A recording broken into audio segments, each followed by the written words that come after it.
En el nombre del Padre, y del Hijo, y del Espíritu Santo. Amén.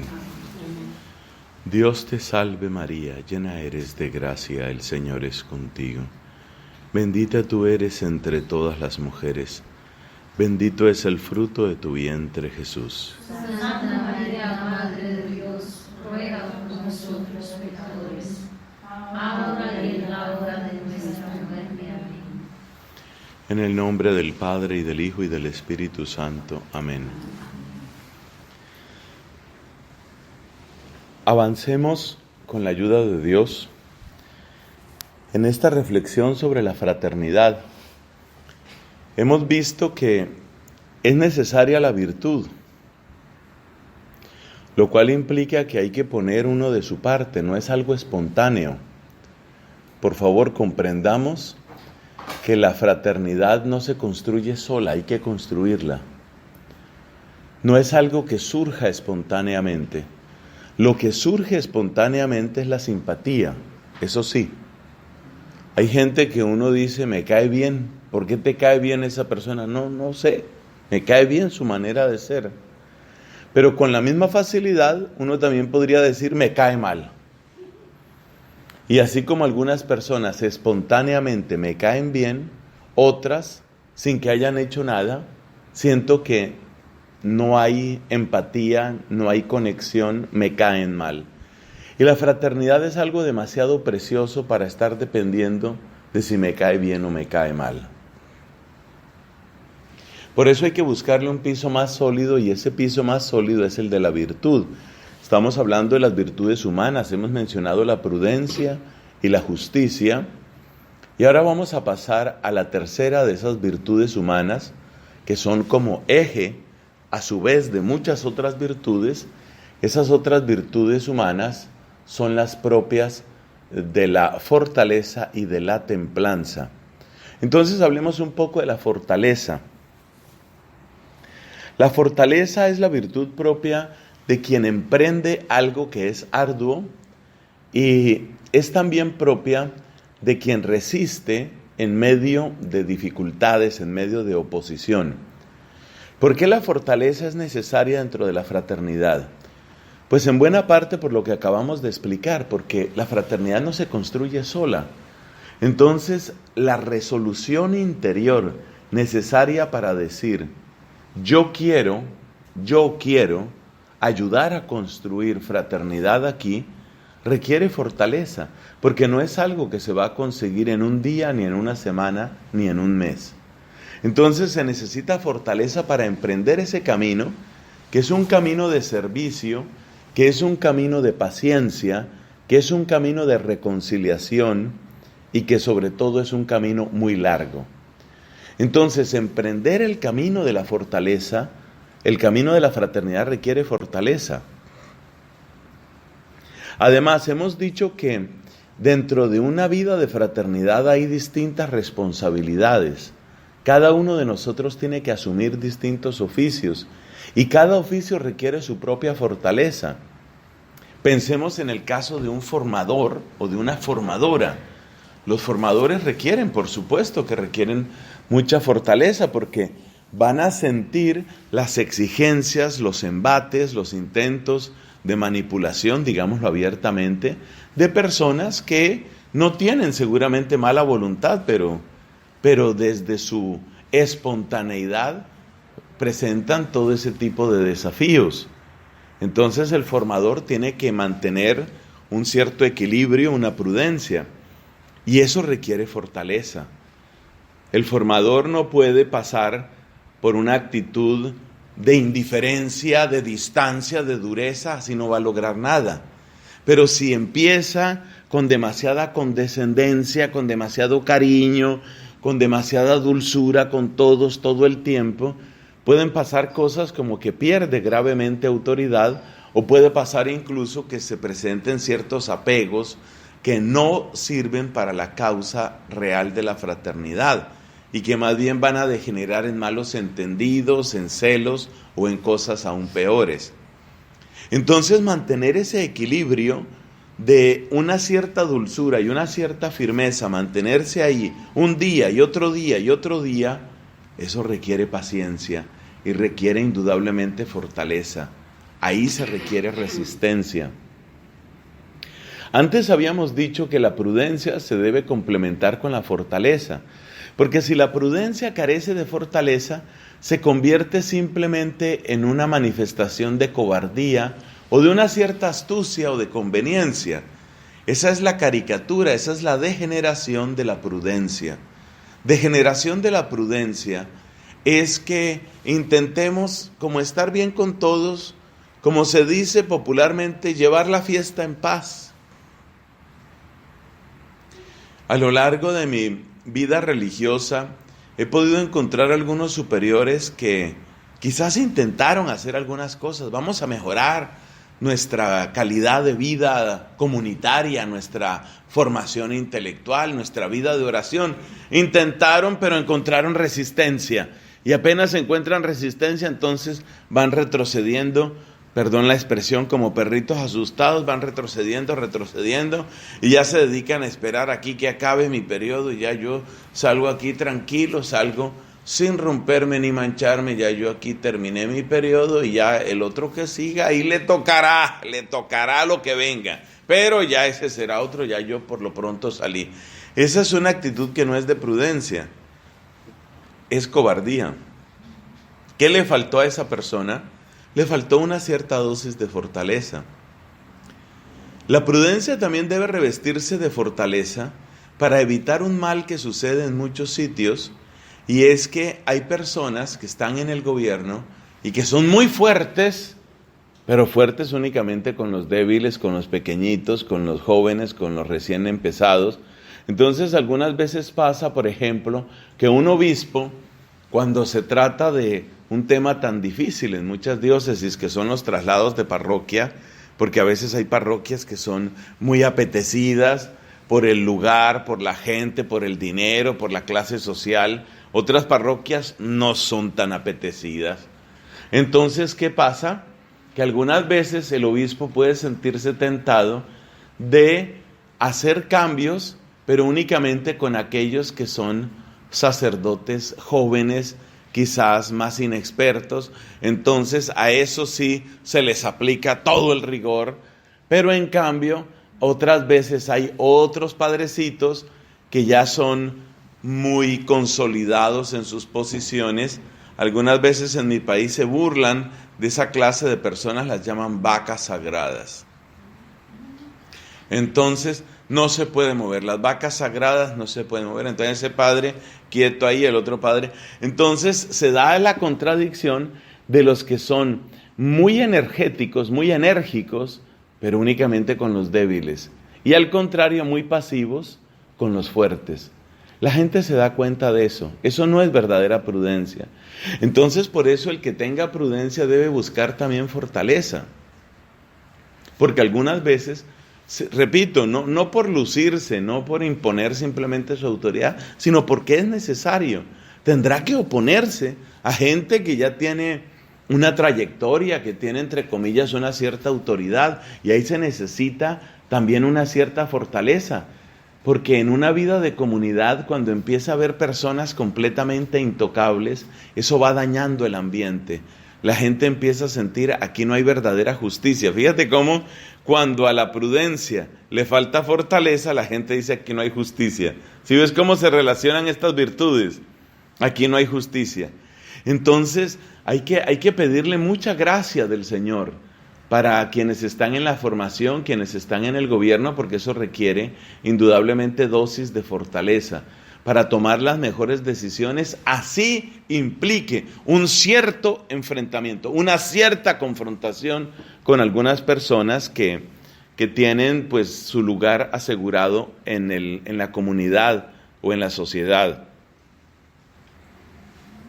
Una de las cosas que llama la atención y que ha sido un gran testimonio para nosotros los dominicos de América Latina es que aquí en República Dominicana se dio esa primera gran protesta por la injusticia contra los indígenas. El famoso sermón de Antón de Montesinos.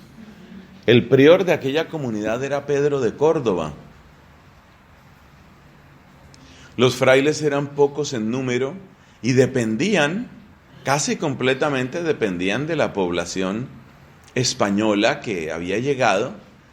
Y este hombre, en el sermón de Adviento, echa su tremendo mensaje. Estos no son hombres, dice refiriéndose a los indígenas oprimidos.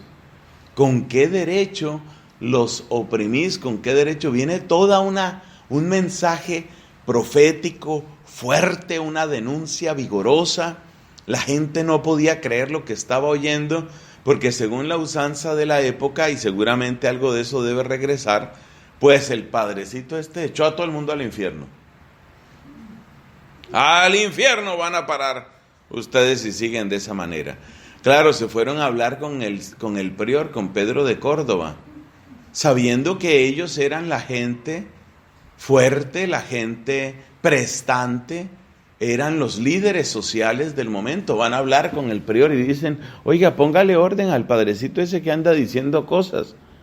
Y Pedro de Córdoba, de bendita memoria, lo que les responde es que esa no es la palabra de él, es la palabra de la comunidad.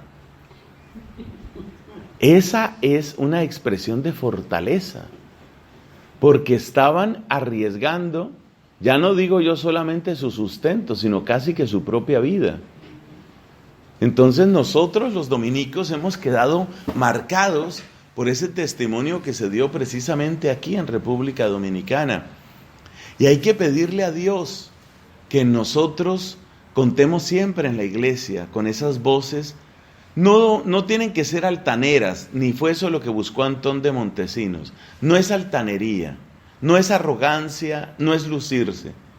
Es, después de reflexión, después de oración, ver que hay que dar una postura clara. Muchos obispos han tomado esas posturas claras en momentos tan difíciles como los que está viviendo el mundo. Han tomado posiciones fuertes. Recordemos, por ejemplo, a San Juan Pablo II, cuando ya desde arzobispo en Cracovia mostraba un vigor y una fortaleza. Recordemos que Polonia estaba bajo el poder, bajo la férula comunista. Y este hombre, las cosas que hacía, las reuniones de la gente. ¿Cuántas veces los comunistas derribaron signos religiosos y el arzobispo intervenía con la gente? Se vuelve a levantar eso, en una especie casi diríamos de reto al gobierno. Y luego ya como papa, en cada visita a Polonia, su palabra era realmente un látigo, porque despertaba conciencias y les hacía ver, sobre todo, nosotros no podemos considerar como última instancia y como último miedo los gobiernos de este mundo. Hay uno más grande, y ese más grande es Dios. Hay que querer mucho la virtud de la fortaleza si uno pertenece a la familia carmelitana. ¿Ustedes dicen carmelitana o carmelita? De las dos maneras. Pues hay que decir que si uno pertenece a esta hermosa familia espiritual, hay que cultivar mucho la fortaleza, porque el modelo que ustedes tienen, que viene desde el Antiguo Testamento, Elías es un hombre que fue capaz de quedarse solo y fiel, que no se derrumbó, que no se partió. Es verdad que las fuerzas llegaron a su límite y este hombre ya no sabía qué hacer, pero fortalecido de nuevo por Dios volvió al combate y mantuvo la fe. Entonces el testimonio de ese profeta, del cual dice la Escritura, era como un fuego, eso tiene que llegar también a nosotros. Es decir, que la vida contemplativa no ha de ser una vida dulzarrona, una vida cómoda. Muchas veces requiere la dulzura de la contemplación, requiere primero el largo camino de la fortaleza. Y este estilo de vida hay que saber defenderlo, hay que saber protegerlo. Entonces ese es un llamado que proviene de la fortaleza. Necesitamos verdaderamente de esa virtud humana. ¿Cómo aplicar la fortaleza dentro de nuestras relaciones interpersonales? Pues el mantener la fortaleza, podríamos dar varios ejemplos. Vamos a dar unos 2 o 3, muy cortos. Por ejemplo, cuando una persona no ha madurado suficientemente en el tema de la caridad, fácilmente confunde la caridad con un sentimiento y fácilmente confunde ese sentimiento con el apego, con el cariño, con la cercanía, con el tú eres especial para mí, yo soy especial para ti. Aunque no suceda nada particularmente feo, ni sucio, ni torpe, uno se da cuenta que ese camino no lleva muy lejos, porque ese camino de la simple simpatía y de tú me caes bien y qué bien que estamos tú y yo, ese camino no va muy lejos y muy fácilmente engendra malos entendidos, murmuraciones, divisiones, celos, etc. Entonces, ¿qué pasa? ¿Dónde entra la fortaleza aquí? Pues la fortaleza entra en que si uno se da cuenta que otra persona está teniendo ese tipo de actitud con uno, definitivamente hay que saber mantenerse en el sitio. Y de nuevo, como cuando decíamos de los formadores, eso requiere fortaleza. Porque entonces, ¿qué he visto yo? Estas son cosas que he visto, nadie me las ha contado, sino simplemente yo las he visto, yo las he observado. Entonces, ¿qué pasa a veces? Pasa que, hablemos el caso de un monasterio. Entonces, una cierta religiosa se vuelve muy amiga de otra hermana, pero en esa amistad hay algo que tiene demasiado de eso que hemos dicho, esa carnalidad, ese apego, esa dependencia afectiva, ese las dos para todo. Yo te digo todo lo mío, tú me dices todo lo tuyo. Empieza ahí una cosa que no necesariamente es buena. ¿Qué pasa? Que la persona, quizás más madura, se da cuenta, esta no es manera de llevar realmente un afecto dentro de un monasterio. Por supuesto que todos tenemos nuestra afectividad, pero hay maneras de llevar los afectos. Entonces, una de las dos, quizás la que tiene un poco más de madurez humana y espiritual, digamos que se distancia un poco. Fácilmente sucede que la otra parte, que tiene menos madurez, entonces empieza como a hacer la escena. Y como quien dice, antes éramos, ahora no somos, ahora ya no te importa mi amistad, ese tipo de cosas, ese tipo de reclamos que se asemejan, aunque sea lejanamente, se asemejan a los reclamos propios de la vida de pareja. En ese momento, cuando se presentan esa clase de insinuaciones, es el momento en el que la persona madura debe tener una gran fortaleza. ¿En qué sentido? En el sentido de que no puede tomar una actitud de, no, espérate, que tú siempre serás la más especial, tú eres súper especial. Eso va a causar más daño. Pero tampoco puede tomar una actitud que sería cómoda, que sería egoísta, que es simplemente, usted no me vuelva a hablar, hábleme únicamente lo estrictamente necesario, eso tampoco sirve. Porque esa es una actitud que en el fondo sigue reproduciendo el lenguaje ese de pareja que no sirve. Entonces la única actitud que logra superar esa clase de pequeños enredos afectivos, la única actitud que sirve es una actitud de cordialidad, de serenidad, pero también de una cierta distancia. Es decir, ayudar a la formación de la otra persona manteniéndose uno en su sitio. Eso no es tan fácil. Eso no es tan fácil porque la otra persona no tiene la madurez. Entonces fácilmente esa otra persona va a dar extremos, va a mandar mensajes y hay que saber mantenerse en el sitio. Solamente cuando uno se mantiene en el sitio días y semanas y meses, la otra persona va entendiendo el mensaje y también va creciendo y también va madurando. Por eso vuelvo a decir, no le dejemos el tema de la formación únicamente a los formadores. También ya gente con profesión solemne y con muchos votos y con muchos años, también necesita ayudar a madurar.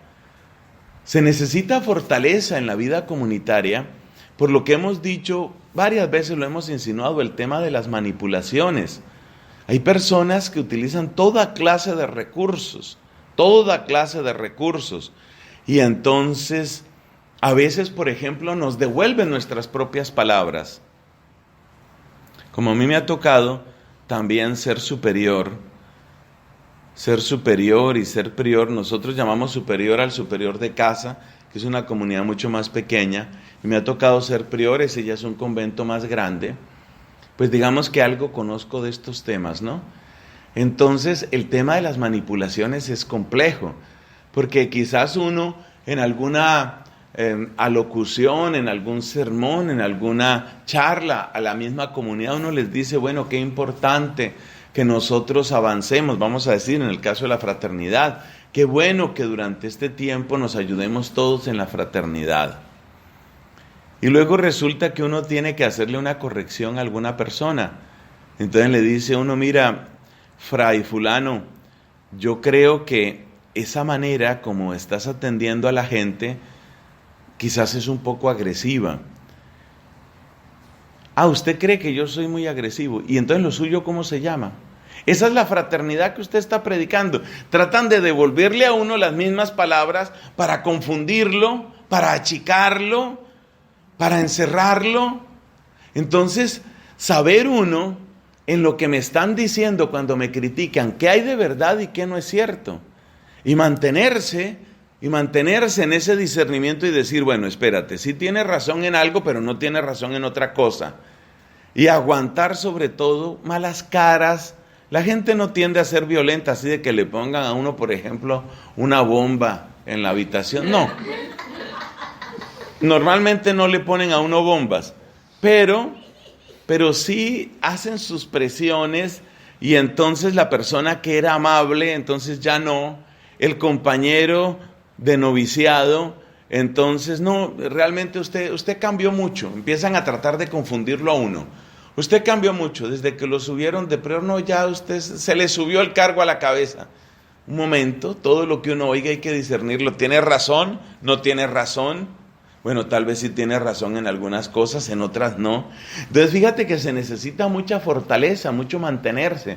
Para prestar un verdadero servicio se necesita mucha fortaleza, precisamente por amor a la gente. Y hay veces que uno no tiene que ceder frente a las manipulaciones de los tonos de voz, las caras, las palabras que le devuelven a uno. Frente a todo eso, uno tiene que saber mantenerse por amor a la persona. No es que uno le tenga rabia a la gente, sino que uno se da cuenta que ceder no sería amar.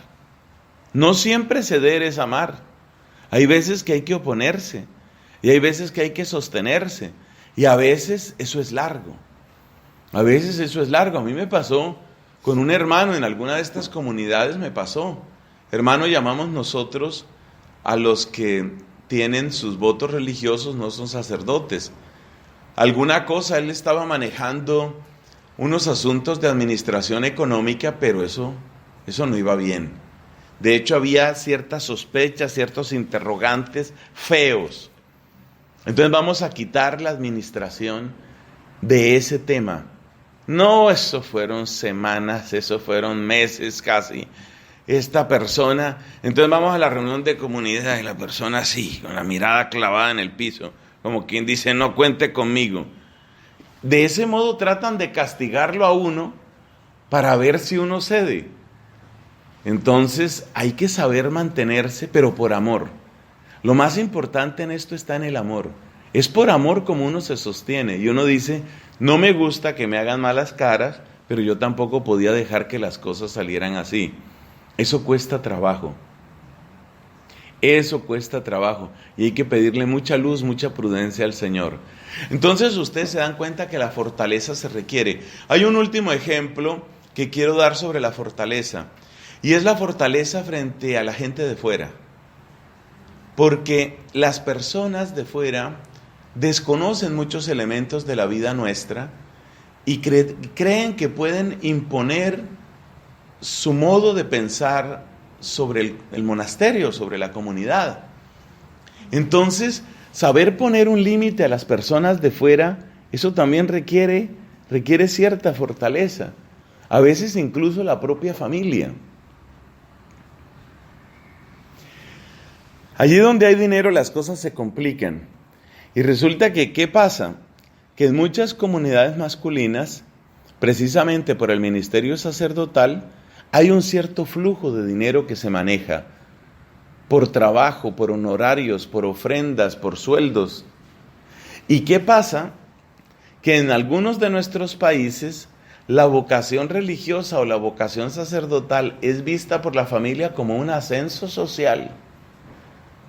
Y si es un ascenso social, entonces ¿qué pasa? Que el sacerdote ya se supone que nos puede ayudar. Pero espérate, cambiemos el verbo, nos debe ayudar. Entonces, ¿qué pasa si uno cae en la trampa? Y yo he visto muchos caer en la trampa. Bendito sea Dios, en el caso de mi familia, esa exigencia nunca la he visto. Y yo mismo pues he tratado de vigilar al respecto. Pero sí pasa, realmente sí pasa. ¿Pasa qué? Que entonces la familia está en la expectativa de que como tú ya estás en una situación mejor, entonces nos tienes que ayudar. Ya no es nos puedes, sino es nos debes ayudar. ¿Qué pasa si uno cede y uno empieza a ayudar? Sea con dinero o sea en especie, o sea con cosas. ¿Qué pasa si uno empieza a ayudar? Que lo que empieza como una ayuda voluntaria se convierte después en un deber permanente. Entonces hemos visto familias de sacerdotes que empiezan, sobre todo en el caso de las comunidades religiosas, porque es que el sacerdote diocesano a veces tiene mejor condición económica, pero muchas veces el sacerdote diocesano se ve en circunstancias muy variables o incluso muy difíciles. Yo conocí en lugares de misión sacerdotes a los que la familia realmente tenía que ayudarles. O sea, era al revés exactamente. Entonces, ¿qué pasa? Pasa que si el sacerdote no es suficientemente claro en el tema, la familia empieza a meterse, a veces pidiendo ayudas económicas, a veces pidiendo ayudas en especie, a veces pidiendo ayudas laborales. Entonces ya en nuestra comunidad tuvimos que tomar una decisión al respecto, eso ya es desde hace tiempo. No se puede emplear a parientes, porque ya nos pasó, por algo salen esas leyes. Ya nos pasó que entonces si nombraban a un padrecito, rector sobre todo de esas instituciones que manejan todavía mucho más dinero, un colegio, una universidad. Los dominicos en Colombia tenemos universidad. Claro, por ahí pasa muchísimo dinero. Entonces ya algunas veces sucedió que si el padrecito llegaba a ese cargo y a la ceremonia de posesión llegaba toda la familia, llegaban los sobrinos, los amigos de los sobrinos, las novias de los amigos de los sobrinos, el perrito de la novia del amigo del sobrino, del tío, y va llegando toda la gente y todos esperan una pequeña cuota, una pequeña ayuda, sea con algo de dinero, sea con un préstamo, préstamos que nunca se pagan. Esas circunstancias pasan, eso sucede. Y después es una situación muy tensa. Y muchas veces los que abusan luego quieren lo que llamamos devolvernos las palabras. Entonces le dice uno, mira, tú no puedes seguir dando esas ayudas a tu familia. ¿Y la caridad dónde queda? ¿Ve? Le están devolviendo a uno la palabra como quien dice, usted tiene mantenerse ahí. En primer lugar, mantenerse uno ahí a cierta raya y a cierta distancia con la familia, eso es difícil. Eso es difícil porque a veces la familia presiona mucho y utilizan ese tipo de argumentos. Usted tuvo primero mamá que priora. Entonces lo están en el fondo manipulando a uno para que uno ceda, para que uno dé. Y si uno cede una vez, después quítales. Ya eso se vuelve ley, ya eso se vuelve costumbre. Y no nos digamos mentiras. Uno sabe que las familias tienen necesidades. Entonces a veces uno empieza a disculparse, uno mismo empieza a decirse mentiras para justificar eso, que no es sino trasladar el problema más adentro de la comunidad. Entonces la fortaleza se requiere mucho en eso.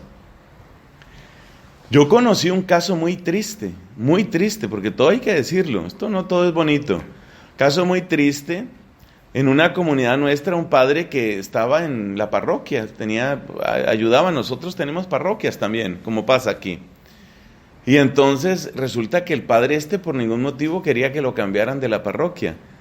Resulta que el hombre manejaba, ahí entra el tema del dinero, manejaba mucho del dinero ahí. Había una parte que llegaba donde tenía que llegar y había otra parte que no se sabía dónde llegaba.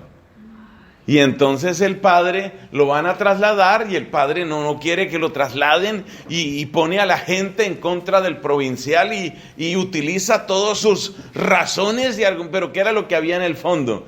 Que ya tenía compromisos económicos adquiridos con la familia y ve tú a saber si había más gente a la que él estaba también en ese régimen de dinero. Entonces la persona no quería el cambio. ¿Por qué? No quería el cambio, no era por razones de servicio al evangelio, sino de servicio a esas personas que estaban ahí detrás recibiendo.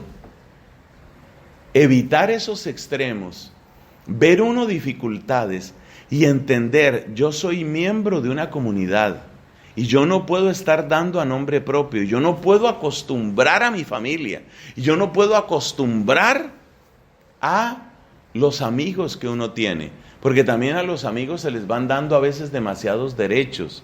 Hay que tener cuidado con eso.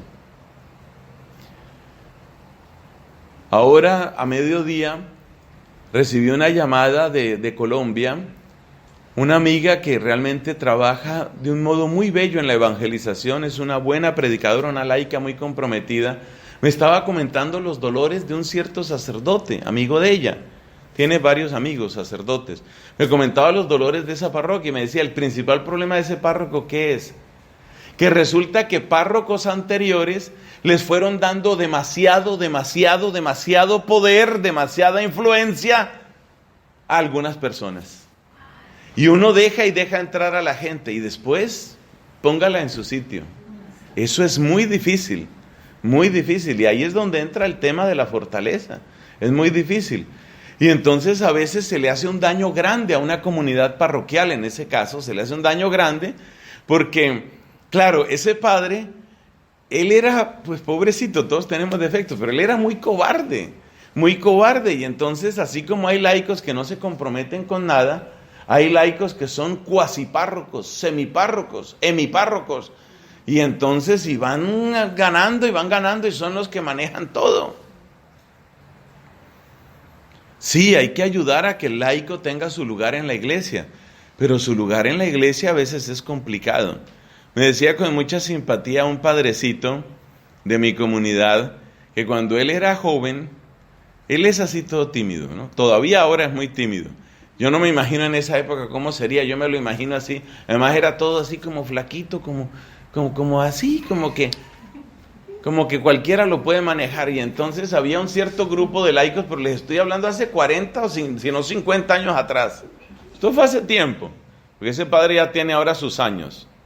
No tantos como... Bueno. Entonces... Y resulta que el padre había ese grupo de laicos, allá llaman una fraternidad laical. Y tenían su fraternidad laical... Y él empezó a darse cuenta que todo eran instrucciones para el padre. Padre, y entonces ahora usted hace esto, y luego vamos a tener la misa a tal hora, y luego usted hace, y luego usted hace. Y entonces él veía que ya realmente los que mandaban ahí eran ellos. Es decir, a duras penas lo dejaban consagrar. La gente va subiendo, se va posicionando. Y entonces un día les dijo, un momentico, yo ya pasé el acolitado. Porque lo tenían en ese régimen y era más o menos, padre, siéntese, padre, ahora párese, padre. Todo el mundo le daba instrucciones al padre, entonces hay que tener cuidado, cada espacio es cada espacio y hay que hacer valer los derechos de la comunidad. Se me olvidaba otro ejemplo con el que debo terminar el tema de la fortaleza. Recuerde usted que la persona que está en formación, está en formación. Eso quiere decir que está en discernimiento. Eso quiere decir que todos deseamos que su vocación llegue a buen término, haga su profesión solemne, viva largos y fecundos años y luego se muera, pero mucho después. Eso es lo que todos deseamos. Pero es posible que no. Y también a veces hay que decirle no a alguna persona. Y decir no, ay, eso es difícil, a mí me ha tocado. Decirle no a una persona es difícil. Claro, esa decisión hay que orar muchísimo, hay que consultar, hay que escuchar, hay que reflexionar mucho, hay que pedirle a Dios pureza en el corazón. Dios mío, que sea para tu gloria, que no me esté equivocando. Pero en un momento dado, y con toda seguridad a ustedes les habrá sucedido, porque no me van a decir aquí que cada persona que llega tiene que ser hasta la muerte. No, a veces hay que decirle que no a la gente. Y eso duele mucho.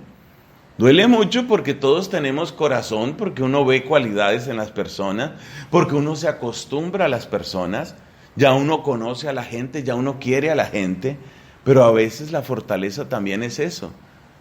Como me decía un obispo que tuvo que reemplazar, llegó pues como reemplazo de otro señor obispo, y resulta que el que estaba antes tenía así como manga de dominico para recibir la gente. Y entonces, ¿qué pasó? Que esa se convirtió en la diócesis receptora. Es decir, que los que eran rechazados por allá en el seminario de no sé dónde, allá iban, ay, monseñor, si usted me recibiera aquí, ayúdeme. Y a veces sin recibir informes, a veces sin tener claridad. Claro, hijo mío, ven para acá. Y tú también, y recibió comunidades religiosas, a ver, allá... Las hermanas de los pies del divino rostro, vengan, hermana. Recibía a todo el mundo. Resulta que eso no es amor a la iglesia. Recibir a todos no es amor a la iglesia. Entonces, ¿qué pasó? Lo que siempre pasa, que cuando viene uno que es así demasiado mangueancho, claro que los dominicos solemos tener solamente estas mangas anchas, ¿no? Cuando llegó otro obispo y dice, bueno, vamos a empezar a poner orden porque había escándalos, había problemas. Por decirles algo, en una de esas comunidades todo se manejaba por medio de profecías. Allá tenían su propio Elías, profeta. Y todo lo manejaban con profecías, con el agravante de que el profeta ni siquiera era de la comunidad. Entonces el profeta era un laico que se supone que recibía unos mensajes de Dios. Y de acuerdo con lo que el Señor le mostraba, él iba decidiendo sobre la comunidad religiosa. Entonces, ¿eso puede pasar? Pues sí puede pasar, ¿no? En principio puede pasar. Toca ser muy exigente en la evaluación y hay que tener mucho discernimiento, yo diría mucho escepticismo, pero digamos que en teoría puede pasar. Pero es que ciertamente ya se estaban presentando escándalos. Tantos escándalos que de hecho el fundador de la comunidad tuvo que salir de ella por problemas graves. ¿Ve? Entonces, ¿qué pasa? Que por una falta de fortaleza lo que estamos haciendo es dejarle problemas a la iglesia. Y acuérdese que esos problemas se van agravando. Eso es lo mismo que usted tiene una herida y esto se me infectó, no sé. Por ahí el otro día me salió como un gusanito, pero nada más me saludó y salió, no sé. Está gravísima, su herida está grave, usted se está pudriendo. No, dejemos así, a ver, yo creo que eso, a veces duele un poco, me da como una fiebre, una cosa. El otro día como que estaba 40, 41 de fiebre, pero no sé. Los problemas no se arreglan solos. Entonces, nuestra irresponsabilidad y nuestra complacencia se convierten en complicidad. ¿Qué daño le hacen a la iglesia los que predican una falsa misericordia? Porque lo que están dejando es un terreno pésimo para lo que viene después. ¿No ve que la gente queda mal acostumbrada? Si nosotros predicamos una falsa misericordia, entonces los obispos y papas y la gente que venga después se va a encontrar con un rebaño indócil, rebelde, arisco, resistente, ¿ve? Entonces hay que tener fortaleza a tiempo. Y hay veces que la mejor caridad es decir, no, así no es. Pero es que yo tengo mucha vocación. Yo tengo una vocación que nadie me la ha sabido entender. Fíjese lo que nos pasó en una comunidad ya en Colombia, una comunidad que conozco más o menos de cerca. Resulta que tuvieron que decirle que no a uno de estos. Ya llevaba adelantados estudios, filosofía, teología. Yo no sé si había terminado teología, pero ya iba bien adelante.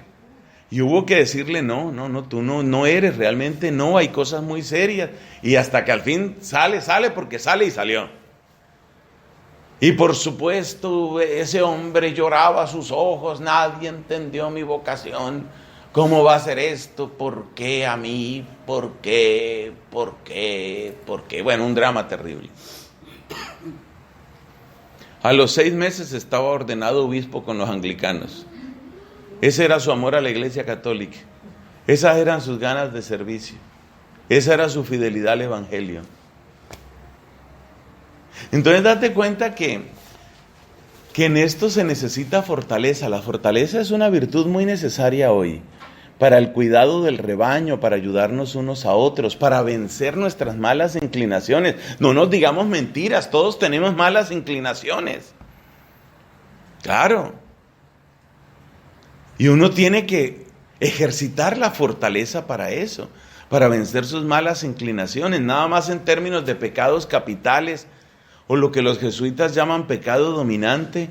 Cada uno de nosotros tiene su propio pecado dominante. Alguna persona será la ira, otras personas es la envidia, la mentira. Hay gente que dice tantas mentiras que cuando dice algo verdadero se sonroja.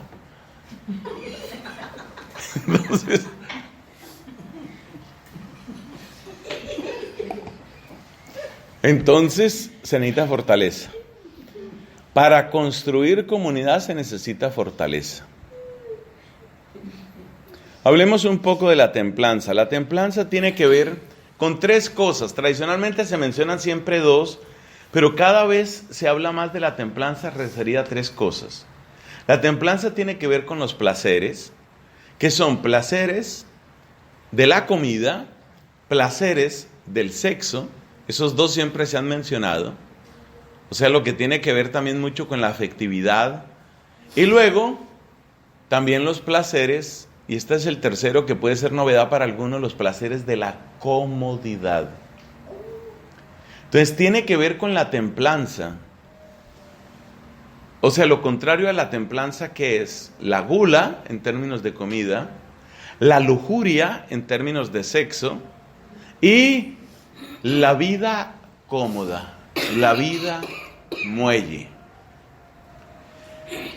¿Necesitamos estas cualidades? Sí las necesitamos. Yo creo que todos sabemos de la necesidad del ascetismo para educarnos. Me decía sabiamente, eso se lo oía a un joven, fíjese, un joven con buenos directores espirituales. Él decía, el primer lugar donde uno tiene que aprender a decirse no es en la comida. Interesante que eso lo diga un joven y que lo diga con tanta certeza. Decía, lo primero en lo que uno tiene que aprender a negarse es en la comida. Porque tal vez es el placer más social, es el placer al que nadie le pone particular atención, es un placer que tenemos más o menos cotidiano. Entonces, ¿por qué es importante el tema de la comida? Porque por la comida puede empezar una verdadera educación de muchas cosas en nosotros. Ese acostumbrarse a negarse algo, un pequeño placer, pero con frecuencia es muy eficaz. Más eficaz, de hecho, que un ayuno brutal que deja a la persona enferma, pálida, inservible. Hoy por hoy parece muy claro que las penitencias excesivas que prácticamente enferman o inutilizan a las personas no son el mejor camino. Más bien, las penitencias que más necesitamos son las que incluyen negaciones frecuentes, discretas, muy amorosas y muy útiles. Esas negaciones, y muchas de esas negaciones tienen que ver con la comida. Entonces, en vez de preocuparnos demasiado por el tema de la gula, que bueno, hay que tener el cuidado, ni más faltaba, pero en vez de preocuparnos demasiado por eso, la sugerencia que hago es utilicemos la comida para esas pequeñas mortificaciones.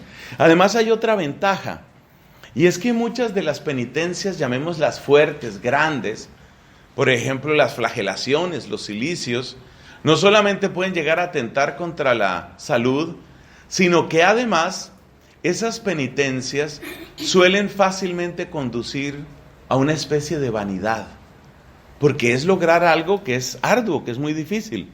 Así como el que ha logrado escalar una montaña que era muy, muy difícil, tiene la tentación de sentirse vanidoso, orgulloso porque lo hizo, así también el que logra una penitencia muy fuerte. Entonces, de ahora en adelante, prometo, no voy a comer hasta que acabe el año. Entonces,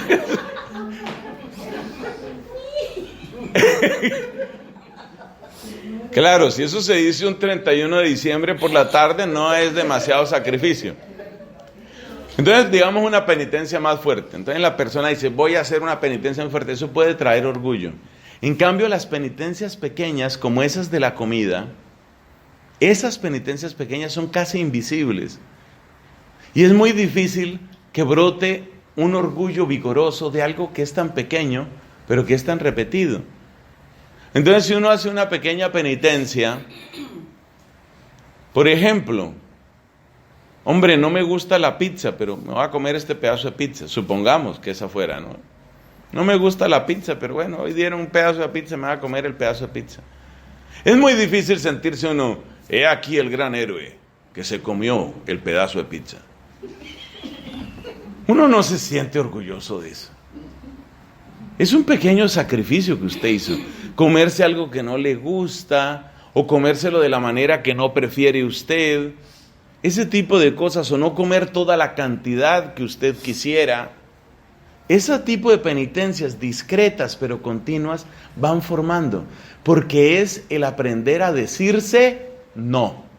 Y eso forma. ¿Cómo se educa a un niño? A partir de la palabra no. La palabra no es la que educa al niño. Entonces se le dice no al niño en determinadas circunstancias y se le va educando. Este no es el momento de comer. No más chocolate. Mamá, yo quiero. No, ahora no, después. Mañana te doy más. Así se educa al niño. 9:30 de la mañana. Ahí está la niña durmiendo, profunda. Lleva 10 horas, quiere romper récord. Oye, levántate. ¿Para qué? Hoy es descanso, ¿para qué? Entonces la persona no se dice no. Aprender a decirse no es educarse, y en eso la comida ayuda. Con respecto al tema de afectividad y sexualidad, yo creo que aquí hay que decir algunas palabras sobre eso que hemos comentado de la carnalidad. Ya hemos explicado varias veces que carne no significa solamente sexo, aunque también incluye esa acepción en la Biblia. ¿Carnalidad qué es? Carnalidad es la lógica de la transacción aplicada a los afectos. ¿Qué es lógica de la transacción? Como una transacción financiera, monetaria. Yo doy y me dan. Una transacción. Lógica de la transacción en la afectividad, ¿qué es? Quiero a los que me quieren y no quiero a los que no me quieren. Me hizo mala cara, mañana le hago mala cara yo. Esa es la lógica de la transacción. Observemos que Jesús nos invita a superar la lógica de la transacción. ¿Dónde lo dice? En el Sermón de la Montaña, en otros lugares también, pero en el Sermón de la Montaña es clarísimo, ¿no? Si amáis solo a los que os aman, ¿qué mérito tenéis? ¿Por qué nos habla así Jesucristo? Para indicar que superemos la lógica de la transacción, porque la lógica de la transacción es yo solo amo al que me ama, trato bien al que me trata bien. El gran peligro de la lógica de la transacción es que es egoísta y es defensiva. Por supuesto, si yo únicamente trato bien al que me trata bien, vamos empezando a formar grupitos. Grupitos de los que nos caemos bien. Grupitos de los que tenemos la misma edad. Grupitos de los que tenemos los mismos estudios. Grupitos de los que tenemos la misma raza. Grupitos de los que venimos de la misma parte del país o del mismo país. Grupitos, grupitos y grupitos. Y es un gran peligro. Porque ya sabes lo que uno hace después de que hace el grupito. Hablar mal del otro grupito. Eso es lo que uno hace. Entonces, hay un peligro muy grande en la afectividad cuando nos dejamos llevar por la carne. Porque la carne es lógica de la transacción y la lógica de la transacción es nos juntamos solo los que pensamos igual. Nos juntamos solo los de esta edad. Nos juntamos solo los de esta tendencia, qué sé yo, filosófica o pastoral. Me acuerdo yo un encuentro de la CRC. ¿Eso qué es? La Conferencia de Religiosos de Colombia. Un encuentro de religiosos. Y era la época del furor de la teología de la liberación. Y el saludo prácticamente de bienvenida que me da una hermana, como por ponerme una conversación. ¿Y tú de qué línea eres? O sea, para ver si te quiero o no te quiero, para ver si trabajo contigo o no trabajo contigo. Y como a mí más o menos se me nota, no sé si se me note un poco lo conservador, tradicional en muchas cosas, creo que sí se me nota, creo. Entonces ya esta hermana rápidamente concluyó, no, este no es de los nuestros, este es de los otros. Nosotros y los otros. Nosotros, buenos, proféticos, avanzada, el futuro. Los otros, el pasado, preconciliar, espiritualista, alejado de la realidad, abstracto. Encima de todo, gordo.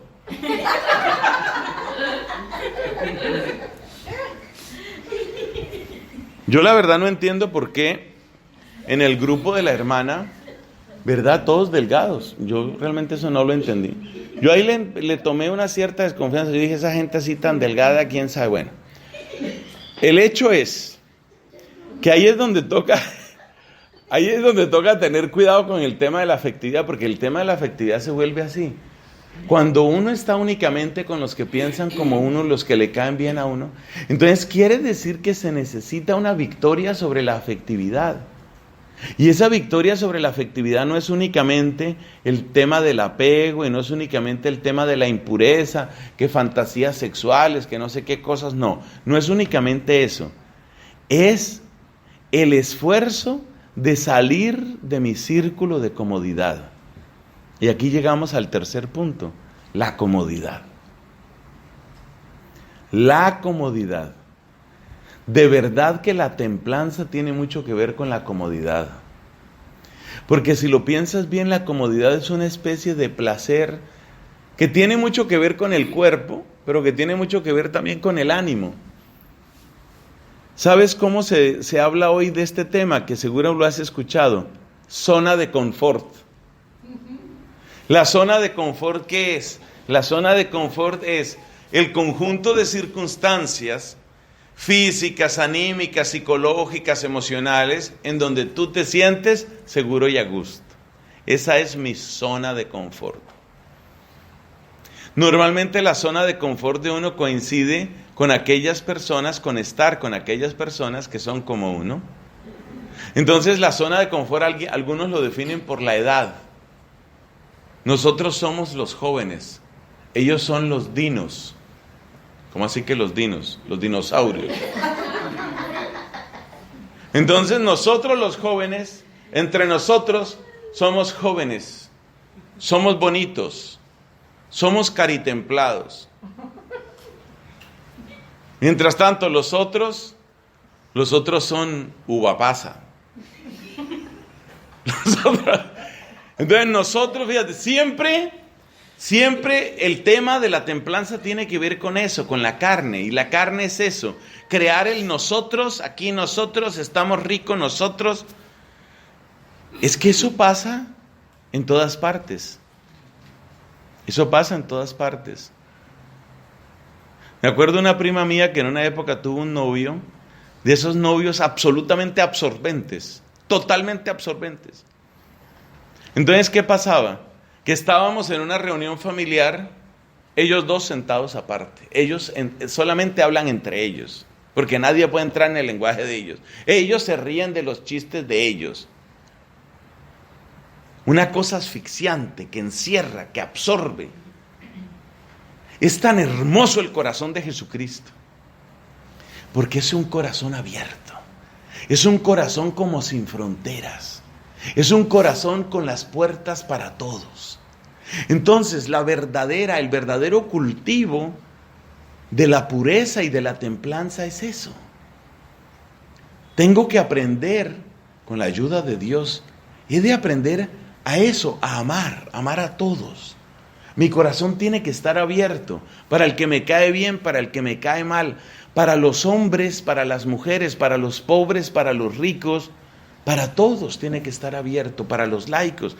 Y fíjate que los santos han brillado por eso. En realidad aman a la iglesia y en la iglesia estamos todos.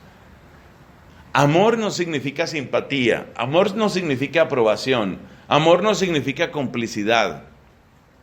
Pero que amo. Entonces, la templanza es muy necesaria para esas mortificaciones que hemos dicho, para salir de la carnalidad. Y algo muy parecido, para salir de la zona de confort. La persona que no sale de la zona de confort nunca crece. Se queda encerrado en lo suyo. Eso es muy triste. Eso es muy triste porque nosotros hemos recibido el mandato que aparece en la palabra de Dios. Ese mandato es crecer en la gracia y el conocimiento del Señor. Hablemos un poco de las virtudes domésticas. Pienso que ya la homilía de esta mañana ya nos adelantó un poco, porque son las virtudes propias de la familia de Nazaret. Las virtudes domésticas no son un capítulo tan diferente de las virtudes humanas. La verdad es que las virtudes domésticas son, en cierto sentido, una derivación o aplicación de las virtudes humanas. ¿Cuáles son esas virtudes domésticas? Se resumen en algo muy sencillo, muy sencillo, que es, básicamente, mostrar interés por la otra persona sin agobiarla y dejarle espacio a la otra persona sin aislarla. Me encanta que la gente está volviendo a tomar sus apuntes, porque esa frase resume las virtudes domésticas. Se la repito, que ya no me va a salir tan bonito.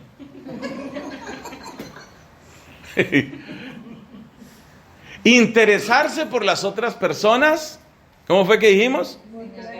Sin agobiarlas. Interesarse por la otra persona, pero sin agobiarla. Y dejarle espacio a la otra persona, pero sin aislarla. Ese resumen está inspirado en algunas lecturas que he podido hacer, entre las cuales descuella la gran inspiradora de todo este tema para mí, que es la predicación del Papa Pablo VI en la casa de Nazaret, lo que se lee en el oficio de lecturas de hoy. Entonces les repito, tercera vez, ¿en qué consisten las virtudes domésticas? ¿En qué se resumen? ¿O cuál es el sumum de las virtudes domésticas? Interesarse por la otra persona, pero no hasta el punto de agobiarla, de querer dominarla, de querer controlarla, de estarse entrometiendo, pero sí interesarse por la otra persona. Y al mismo tiempo, la retirada, dejar que la otra persona sea, pero sin aislarla, porque se puede caer en el egoísmo. Esas son las virtudes domésticas, o mejor dicho, esa es la mata. Ese es el tronco. Y de ahí surgen las ramas. ¿Ramas como cuáles? Escuchar, tener paciencia, ser atento,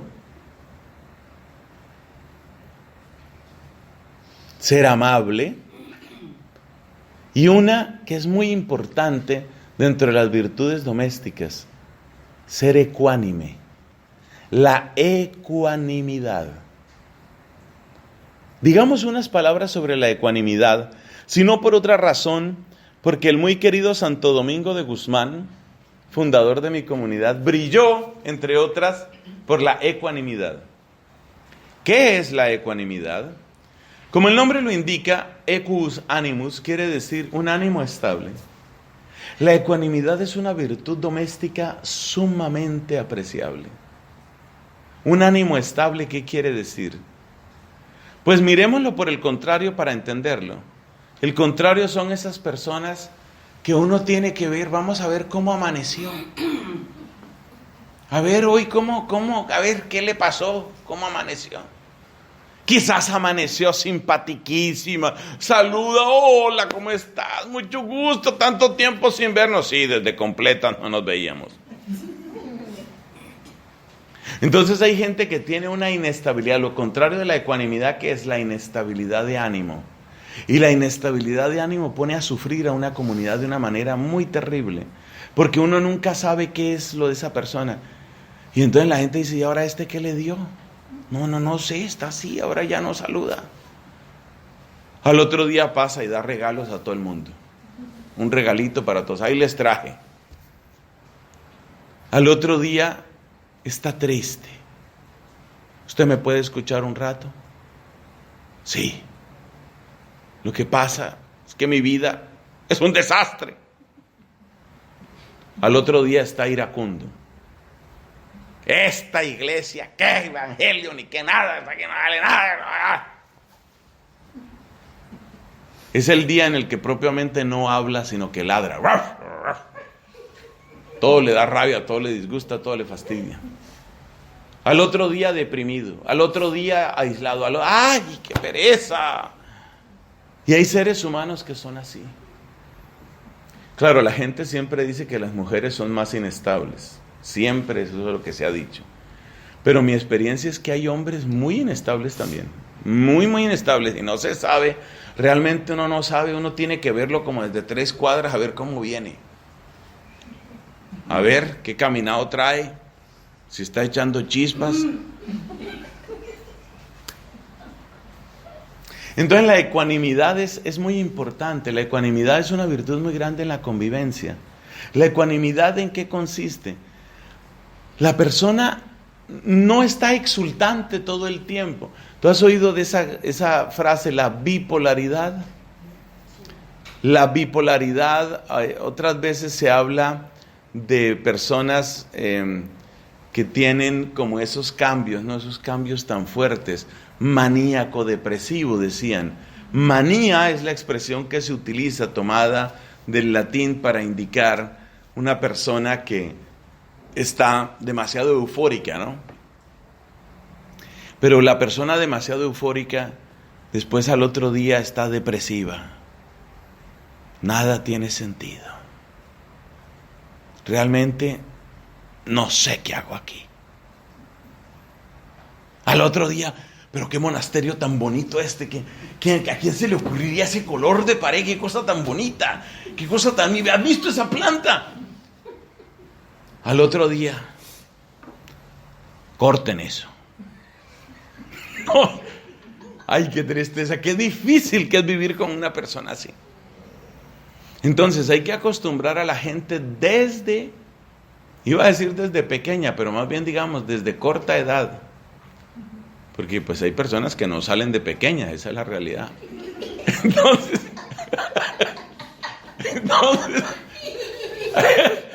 hay que decirles desde corta edad. Hay que decirles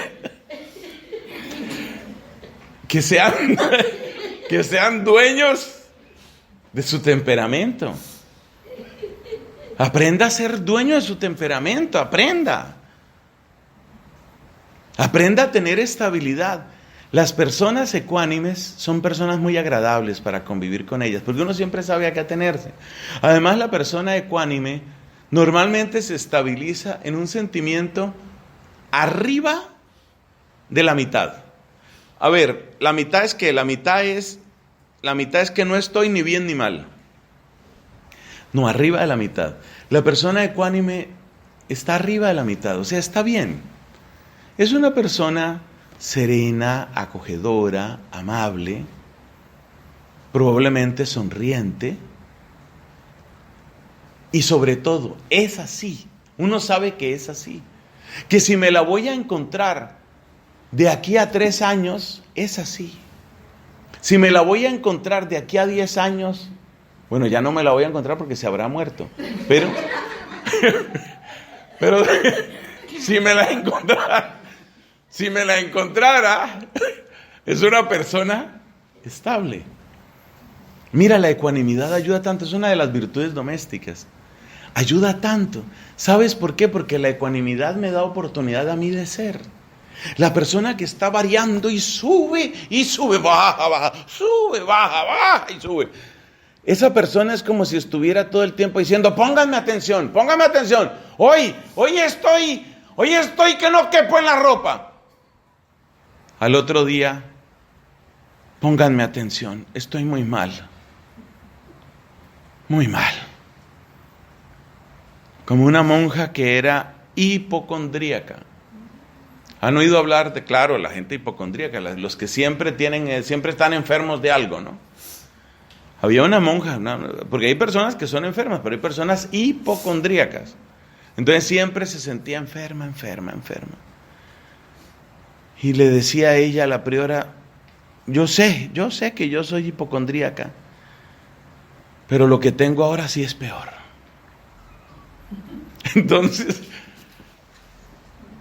fíjate que la persona variable es como si estuviera reclamando atención todo el tiempo. Y eso agota, porque no le deja a uno ser. En cambio, la persona estable es una persona que me deja ser. Yo sé cómo es, sé que cuento con ella. Eso es muy agradable, muy agradable. Mire, lo que ayuda a eso en la vida comunitaria, y hay que cultivarlo mucho, la ecuanimidad. Lo mismo la humildad, la discreción, la escucha, la serenidad. Hay otra, un día deberíamos hacer un retiro sobre ese tipo de virtudes, que son virtudes menos conocidas. La mansedumbre. Qué bonita que es la mansedumbre. Virtud sobre la que se predica poco. Jesús dice, soy manso y humilde de corazón.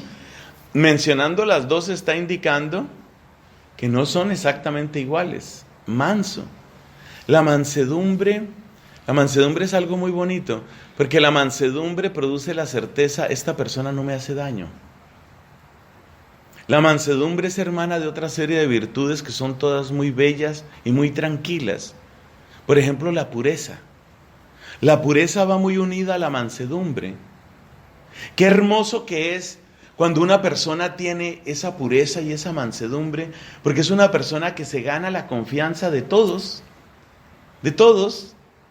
porque la gente siente, este no hace daño, es decir, esta es una persona que ayuda, es una persona que no me va a manejar, no me va a manipular, no se va a imponer. Entonces hay que pedirle a Dios también esa virtud de la mansedumbre. Mansedumbre, humildad, discreción, escucha, paciencia, ecuanimidad. Todas esas son virtudes domésticas. Y son las virtudes que ayudan muchísimo a la convivencia.